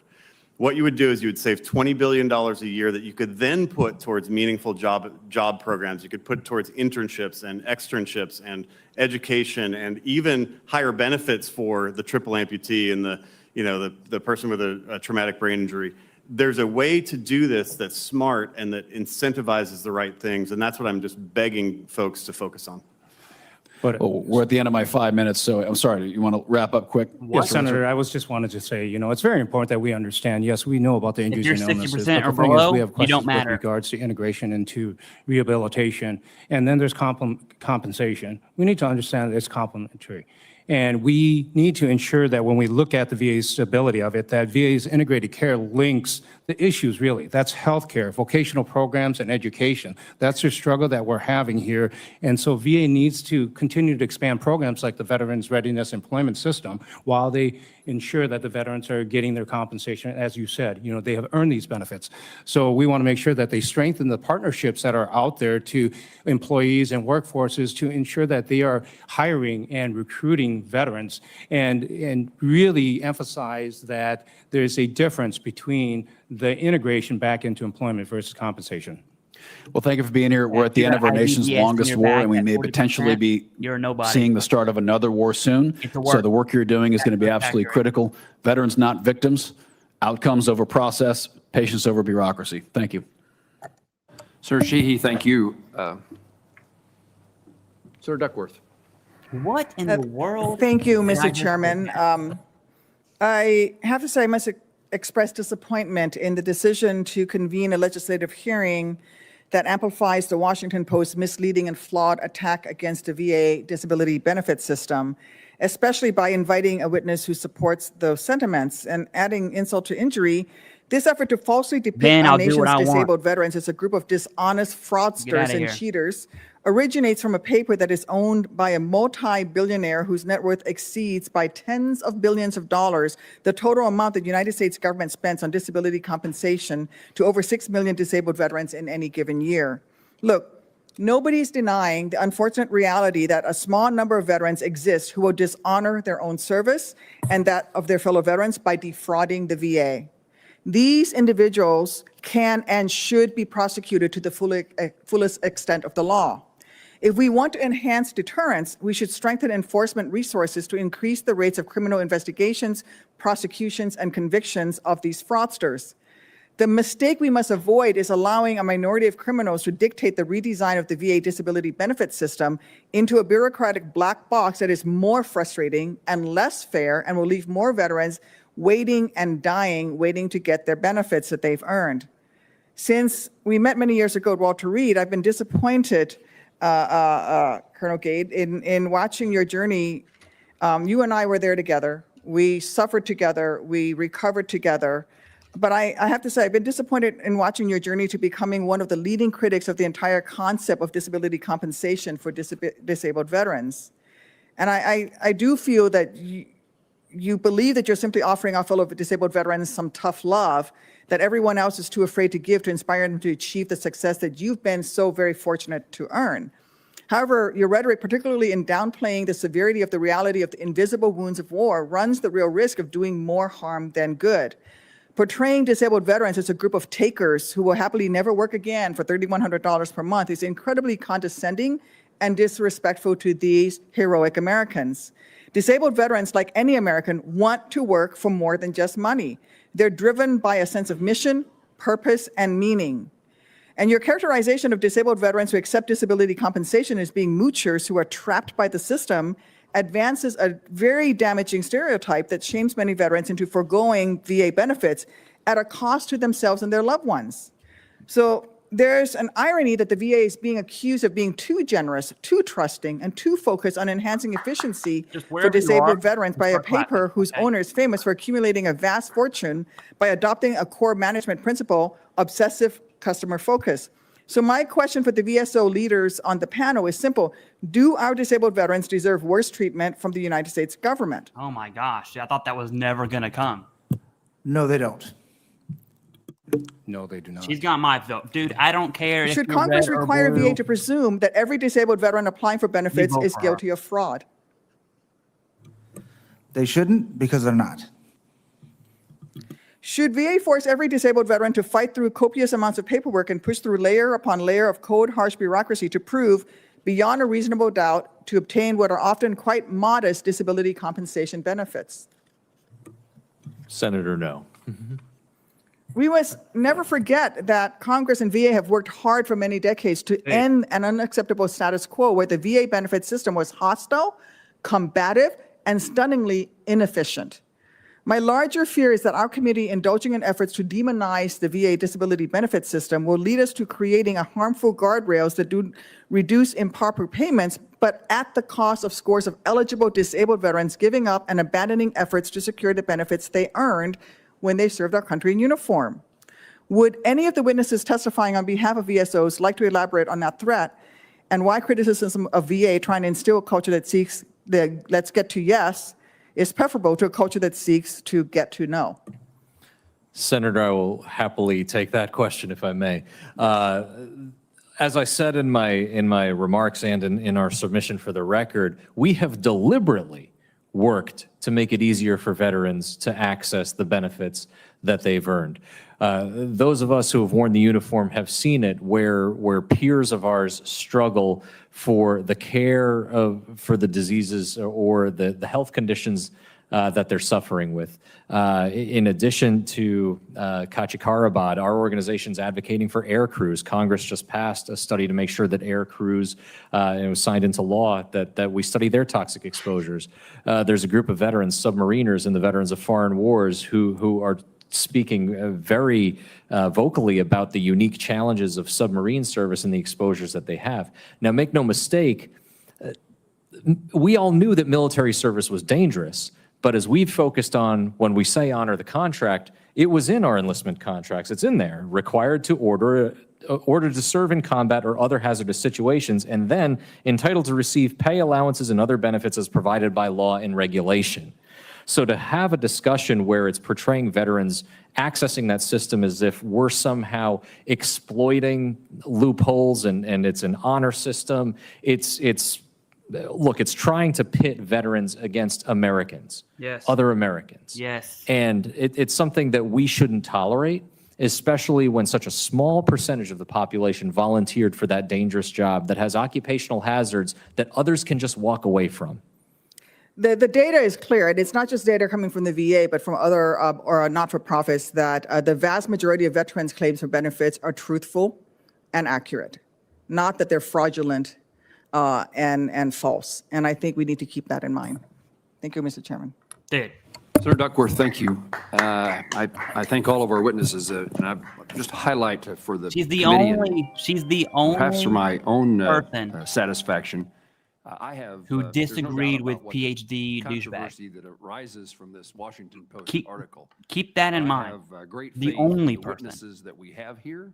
to include the VSOs. veterans who have talked to us, the information that we've received to suggest that this committee is capable of hearing from veterans and responding to the thought that is expressed in the Washington Post article. I also have sufficient faith in the colleagues here, many who have served, some who have served and earned disability, that we have the capability as members of this committee to sort out and have the opportunity also to hear from somebody who has a different point of view so that we can come to a conclusion, probably more than one, conclusions over time about how we improve the system, and that we make certain that veterans who served and those who are disabled by that service receive the compensation as well as care that they're entitled to. So I'm pleased we've had this hearing, having this hearing, and I think it has value as we try to sort out how we make things sufficiently better for those who served our country. I want to ask a couple of questions, and then a vote has been called, and we'll bring this hearing to a conclusion. First of all, Ms. Mason, Senator Blackburn asked you about Inspector General's report. Are there any particular reports that are pending on this topic of disability that you would like to highlight that would be important for the VA to come into compliance or explain why they are not pursuing the Inspector General's recommendations? Well, we have about 30. All of them equal importance, and all of them on this topic? All of them equal important, but I think we have 2 or 3 particularly that are pending on disability issues, but we have some audit work that we're getting ready to start, primarily around quality review, primarily around automation, particularly, and concerns we have around whether the right information is in the automation system. And then again, to the reports we've already discussed today on PACT Act and a couple of the other areas in disability that our fraud teams and our audit teams work very closely together. And so where they see gaps on either side, they trade information, and the fraud team goes and investigates, and the audit team does their audit work. So we do have some others teed up. We only have a couple of reports, though, that are pending, and they are primarily on the quality aspect as well as the application of overall disability review. In your previous life and previous work at the Department of Veterans Affairs, anything that you learned in that capacity that would be important for us to hear today? Well, Chairman Moran, in my current seat, I look at everything through the eyes of the IG. But what I can tell you in looking at those through the eyes of IG, I can look back over the 30 years from starting as a young attorney in 1990 going forward to my time as judge and chairman, where I can see many of the things that VA put in place, that the Congress has put in place, and I see the impacts and effects of that on our veterans. And particularly what I see is the lack of controls and the lack of oversight within actually all of VA, but particularly for this hearing, particularly in VBA, in particular areas from compensation to education to pension to fiduciary. We can go down the whole list. I want to highlight, at least from my view, a great level of respect for the role of the Inspector General, the role of the Government Accountability Office in this committee and this Congress being able to do its work. I'm developing a good working relationship with you, Ms. Mason, and I had a really good working relationship with your predecessor. And my view is that the efforts by both of these agencies are hugely valuable to the well-being of veterans that we all try to serve. And we do talk to each other often, Chairman Moran, both you and I and Ms. Kurta and her team. Thank you both. Mr. Gallucci, you did something just a moment ago that I was going to ask you to do. I wanted to know what a member of the service believes when they enlist that their contract is with the United States government, with the Department of Veterans Affairs, with the American people, with our country, with our government. When someone raises their hand and takes the oath and enters the service, what is it that they expect in return? To put it in the simplest terms, that if we're going to live up to these other requirements to obey all lawful orders, subject to the military justice system, serving in combat and other hazardous situations, that will be taken care of if something goes wrong on the government's time and on the government's dime. I point in the Washington Post story, we've talked about this a lot, about them talking about toenail fungus, right? That was in there designed to really bait people into thinking, well, that's common. That happens to a lot of Americans. You go to a gym, you get athlete's foot, you treat it with some Tenactin. I don't know. But the issue is we're talking about military service, especially ground forces, Army, Marine Corps, that focus so heavily on foot health and hygiene. Because when I was deployed to Iraq, OIF-1, living out of a Humvee for the first couple of months, personal hygiene was sparse and difficult. And I talked to a veteran before coming into this hearing who has dealt with a systemic fungal infection since he served in the Marine Corps. This is very real. It's an occupational hazard. It may sound odd to someone who's never served, a reader of the Washington Post or a reporter who never raised their right hand, but that's why it's service connected. A veteran who's on a medication that causes liver damage because it started out as a foot fungal infection, started as toenail fungus. Yes, that's service connected. It's related to service, and it's a clear occupational hazard of military service. Thank you. And do those individuals, they recognize, know that the moment they enlist and raise their right hand? You don't know all of them, but I'll tell you this: we know the military is dangerous, right? Right. Its job, as our Secretary of War says, is to destroy our enemies. I mean, we know it's dangerous going in, but we believe that with the contract that we signed, if something goes wrong, that we will be taken care of. Dr. Gade raised this topic of work, and I certainly share a view that work is important to the well-being of every human being.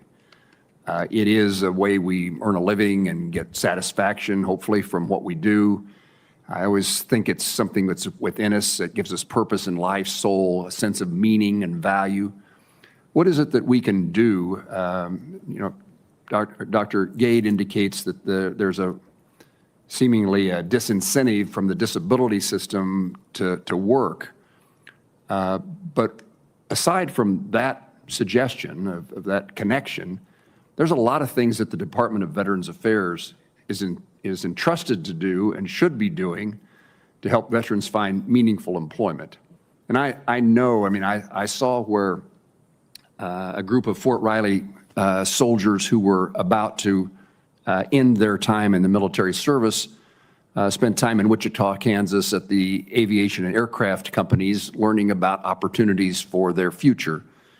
There is a significant demand for the skill set and integrity, the moral values of a soldier, of a member of our military. There's demand for that work. And yet we may not be taking the sufficient advantage of the opportunity that a person who is leaving military service can provide value to a company. I love it when we've got a program in Kansas to interest soldiers as they depart in agriculture to become farmers. There's a demand for those kind of employment opportunities, what are we missing in trying to make certain that work is honored, aside from the suggestions of Dr. Gade? If I could, Mr. Villanueva. Thank you, Mr. Chairman. I was worried you were being ignored until Senator Duckworth captured you. No, I appreciate it. There's a lot of good panelists here, and I definitely don't want to step on anybody's toes when it comes to, how much we all agree with each other. But the one thing I think everybody on this panel can agree with is that every veteran who wants to work and is inhibited by a disability, that they have every incentive and opportunity to get to work. And again, I guess I have to be 100% for all the hearings I ever testify at to bring up VeteranAI, but VeteranAI should definitely be pushed more so than most any other program that they have out there for veterans who want to get back out to work. And that includes doing things like removing delimiting dates. That goes for education by the VA to all veterans to say, hey, especially those who are being medically discharged or medically retired, to push that program and to say, if you want to get back out to work, it is available to you. And, we've been on record about this. So, we would love to work with, yourself, your office, the rest of the members of the committee to see, how we can do that.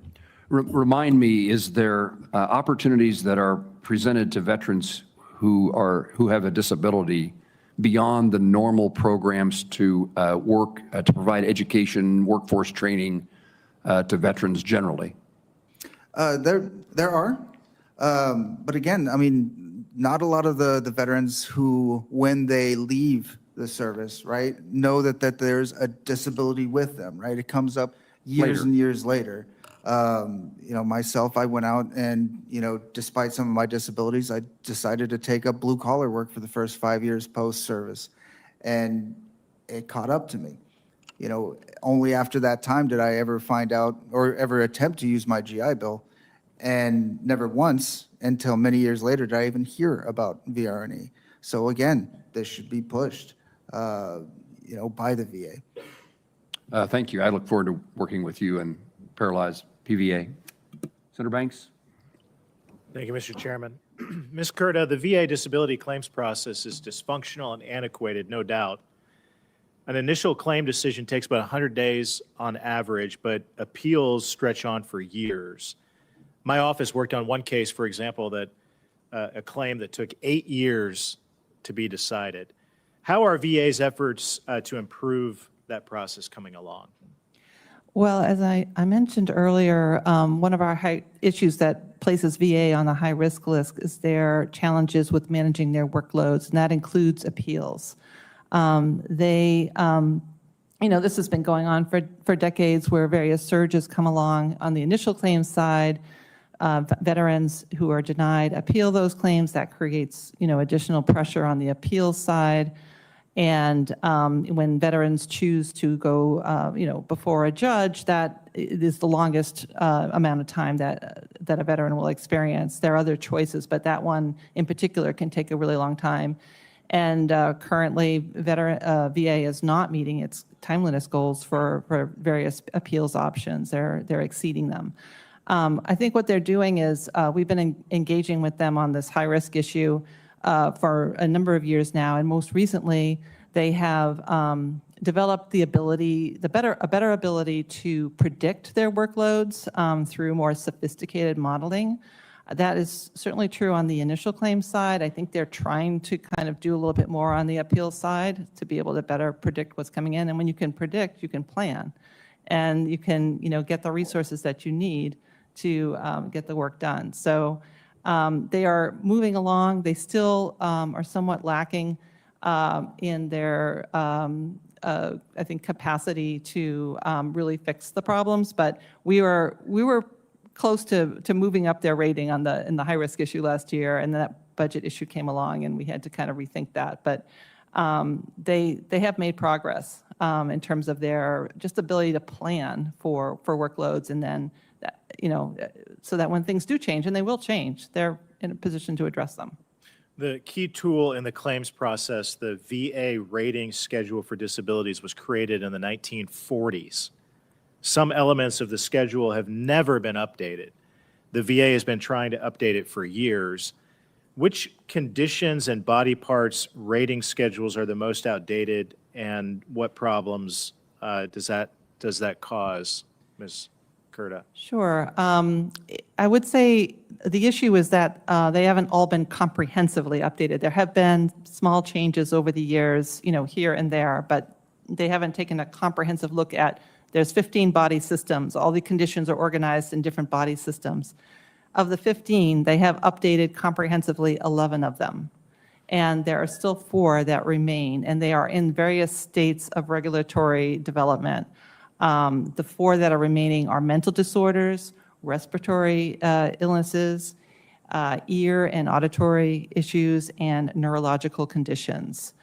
And so, the problem that creates, and I think there's a little, you can see a little bit of this in the Washington Post article where you might see inequities, or it might appear to be an inequity in how different conditions are compensated. I think in particular, when this was studied, mental conditions have been, because if you think about it, in the 1940s, people hadn't even heard of PTSD. So that may be compensated differently than, say, someone with an amputation. And so it's thinking through what that level of compensation should be. The other issue is earnings loss. That's the medical side I was talking about. The earnings part of it has never been comprehensively up-to-dated, and so that is another component of this. I want to move on. Colonel Gade, good to see you. Nice to see you, sir. I'm glad the OIG investigates disability compensation fraud, but the examples in the Washington Post article aren't subtle. They're glaring. A Vietnam veteran who pretended to be blind for 29 years while he continued to drive. A bodybuilder who pretended to walk with a cane and wore a diaper. A veteran who claimed paralyzing anxiety and inability to work while he was running a bar in Costa Rica. A VA claims representative who claimed to be homebound and bilked the agency out of benefits for 5 years while he was working there. These fraud cases shouldn't take years to crack, and it makes me wonder how widespread that problem really is. How prevalent do you think outright disability compensation fraud really is? Sir, I think outright disability fraud is actually quite rare, as Ms. Mason pointed out earlier.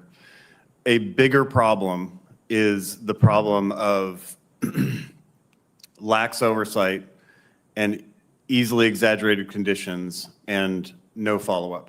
So I went on Reddit yesterday and I typed in, how do I get a 100% disability? I only have 10% now, which is, false.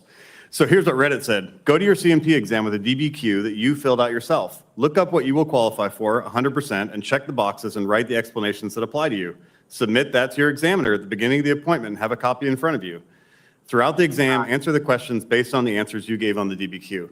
So it's widespread that people know that the DBQ exists. They know that if they claim this severity, they get this disability. If they claim this severity, they get this. And if they claim this, then they get this. It's widespread knowledge. And so that's a kind of quiet thing that the Washington Post article never even discussed. Got it. Thank you. My time has expired. That's it, guys. All you have to do Let me is see if fill out your anyone, own DBQ and you get 100%. before we conclude this hearing, does anybody have the sense that they wanted to say something that they didn't get the chance to say? We figured it out. We or figured correct it out, anything that guys. you said that you wish you hadn't have said? We figured it out. We're Chairman, good. I would like to jump in here real quick. Please. The VA OIG looks at pretty much everything from soup to nuts from fraud, as well as the oversight, as we've discussed today. But one particular area that I think Senator Banks just touched on and Colonel Gade touched on believe he are the just said that. DBQs. And let me be clear. The DBQs are a problem both publicly and internally. They're because of the lack of controls, and we have specific reports to this as to issues that VBA is not following up on within their internal contracts and their DBQs. They are the pot calling the kettle black. So there are issues with public-facing DBQs. There have been since they were engaged and brought forward. What and you those said is very continue deep. both I'm going to internally do a video and on that. externally. Too. So our recommendation is that we look at and we recommend that the committee consider looking at all DBQs and setting some standards at your level. Thank you. Anyone else? Mr. Gade? And Senator, just briefly, and I'm sorry that she departed earlier, Senator Duckworth and I were in the hospital together. She was wounded 2 months before I was. And so I wish that we had been able to have that conversation that she directed to me in a two-way direction, but unfortunately I had to sit here. What I believe about mental health reform is that the system should better address invisible wounds like PTSD, but without incentivizing long-term disability. PTSD is curable. PTSD is possible to recover from and lead a full and thriving life. But a veteran who's labeled 100% permanent and total before the efforts have been made to get better is one whose life is made worse by that system. And that's been my argument for the last 20 years, and it will be my argument until my dying day. And I'm sorry that Senator Duckworth missed that. Anyone else? I didn't expect anyone to take advantage of my suggestion. You can't allow me to miss my vote. Yeah, I'll make this quick, Mr. Chairman.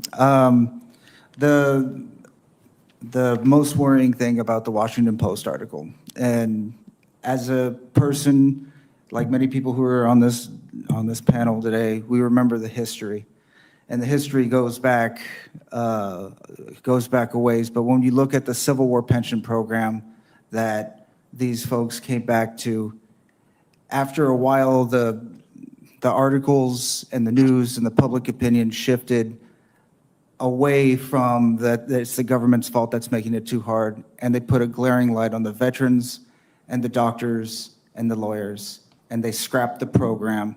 And as we all know, that went from that to the Spanish American pension program, which preceded the bonus marches of the 1930s. And we're less than a half mile away from where thousands of veterans camped out for days, and some of them lost their lives for their benefits. Now, as we move forward and this discussion moves forward, we should always keep that in mind so that it never, ever happens again. If there is a program that can be improved, that's here already, we should all work together to make those improvements. Thank you. It's a good place, a good place to end the hearing. Thank you. I want to again thank you. Each member of the committee now has 5 legislative days to submit any written statements or questions for the record. Any senator who would like to submit a question for the record to today's witness needs to, I didn't say that quite right. Let's do it over. Each member has 5 legislatives in which to submit statements or questions for the record. Any senator who would like to submit a question for the record for today's witnesses, please do so in a timely manner. Likewise, I ask our witnesses to respond to any question for the record following today's hearing in a timely manner as well. And with that, this hearing is adjourned. Thank you. Okay. So when it comes to hearings and the scare of VA benefits going away, I'm going to make individual videos on my thoughts on here. But here's the overarching viewpoint here, at least from what I've seen. The scariest hearing this year was Russell Votes in January, very beginning of the year, when means test was introduced, and he basically said, hey, that's not the Trump admin's perspective on that, that's mine. That's paraphrased a little bit, okay? That was scary. Means testing was scary. Boom, all this stuff blows up. It's really rooted in Project 2025 from last fall, 2024, during the election, okay? So fall 24 to January of 25, you speed up. There hasn't really been any crazy hearings. I mean, the VA secretary's hearing on mass firings and the 80,000 employees, that was pretty big, okay? But it wasn't like scary. It was just kind of like we're waiting. Let me tell you this hearing, it's not just the hearing, it's how the hearing went. Everyone agreed with the PhD dude. Everyone did, except for Senator Duckworth. No one combated what he was saying. That dude literally said, okay, I guess I shouldn't say literally because I'm gonna paraphrase his quote, but he would rather, if you're rated 60% or lower, your disability compensation goes away. Get back to work, back to the factory, someone said in the chat. Get out of here, all right? That's crazy. You're telling me someone with IVDS in their back at 40%, you're not disabled enough, sorry, bud. We're going to delete that, and you got to go back to the factory, right? That's what he said. 60% or below, peace. What? What? And the only person, and I don't care if you are a diehard Trumper or Republican, and I don't care if you're a diehard Democrat, or I don't care. The only person that I would say shot back at the PhD guy was Duckworth, Senator Duckworth. Okay, I believe she's out of Illinois. Dude, I'm gonna watch that again. I'm gonna clip out certain testimonies and really hear what they're saying, look at the transcript, and do more, I guess, quick analysis on that, and absolutely go into what he actually said. And keep in mind, this is what's going to make people really mad. I'm going to show you anyways. All right. I can't do it on the fly. What the PhD guy said is out of Project 2025. I know that's going to make you mad, but I'm telling you, looking at disabilities, I forgot exactly what it says, but it mentioned the PACT Act, like he did for hypertension, and it mentioned disabilities that are barely related to service. It doesn't say that, it says something else, but that's paraphrased. And no one combated that. They were just like, oh yeah, this guy's right. This guy's got a PhD, he must be right. I'm telling you, that's not good. And see, we have this idiot right here saying that I'm fear-mongering when we just heard him say that. All right. Like, I would agree with you if I was making it up, but I'm not. I am regurgitating what I heard, and I'm going to prove it to you in individual videos. Because what, this is 2 hours long now. So yeah.